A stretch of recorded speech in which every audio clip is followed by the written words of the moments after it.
Have you ever felt like you're done with people? Like genuinely finished with the drama, the judgment, and the fake smiles? You aren't alone. In fact, you might be part of a massive psychological shift. Why is it that a single look from a dog can make you feel more understood than a 2-hour conversation with your best friend? Most people think loving pets more than humans is just a personality trait. It's not, it's actually a survival mechanism. Your brain is choosing a guaranteed win over a likely betrayal. If you've started preferring the company of animals over humans, here is the psychological truth of what's actually happening inside your head. We're going to look at why your brain is biologically hardwired to seek the pet sanctuary and how to make sure that sanctuary doesn't become a cage. The truth is, human connection has become psychologically expensive. When you deal with people, your brain is on high alert. You're scanning for micro-expressions, worrying about being judged, and managing expectations. In psychology, this is called cognitive load. Every human interaction requires a massive amount of mental processing power. You have to filter your words, monitor your body language, and predict theirs. Humans are inconsistent. They say they'll call, and they don't. They promise to be there, and they disappear. This unpredictability creates a low-level trauma response. We start to associate people with effort and risk. But look at your pet. A pet offers something a human almost never can: radical acceptance. They don't care if you're successful. They don't care if you're boring. They don't have a hidden agenda. They don't engage in social climbing or passive aggression. When you choose your pet over a night out, you aren't being antisocial. You're seeking a safety zone where you don't have to perform.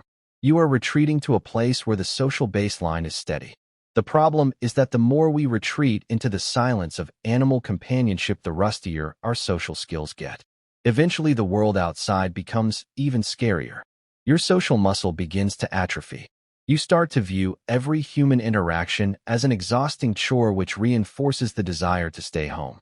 This is the isolation trap, where the safety of a pet becomes a wall that keeps the rest of the world out. Deep down, many of us are suffering from relational fatigue.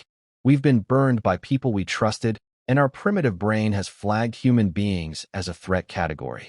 Animals provide a predictable emotional loop.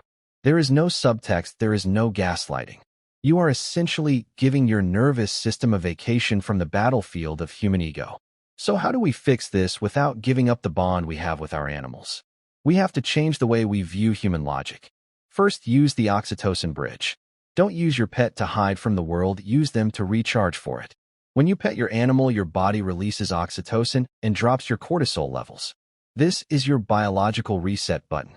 Use that window of peace to send one text or make one plan. Do it while you're feeling full and safe from your pet's company. Second, lower the stakes by using the bark rule. We often expect humans to be as consistent as dogs, but humans are messy and stressed. If a friend cancels, stop viewing it as a personal betrayal. Start viewing it with animal logic. If a dog barks, you realize the dog is just reacting to its environment. If a human is rude, assume they are just barking because of their own internal stress. It makes the world easier to navigate when you stop holding humans to an impossible standard of perfection.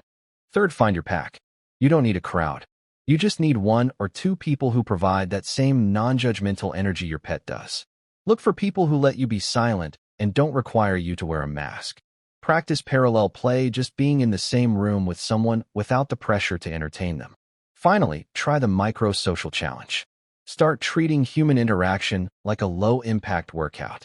Start with micro-interactions, a 5-minute phone call, or a quick coffee. This rebuilds your social confidence without triggering the flight response that sends you running back to your pet. You want to prove to your brain that not all humans are expensive. Loving animals more than humans isn't a flaw, it's a sign that you value loyalty, peace, and authenticity. It means you have a high standard for your inner peace. But remember, your pet is a beautiful chapter, but they can't be the whole book. Animals are here to heal us so that we are strong enough to love humans again. They provide the foundation of safety, but humans provide the complexity of growth. Your dog will love you forever, but a human will challenge you, laugh with you at a shared joke, and help you build a future. A pet will keep your heart warm, but only a human can keep your soul growing. Don't let your sanctuary become your cage. Reach out today, even if it's just one person. Your pet will be right there waiting for you when you get back.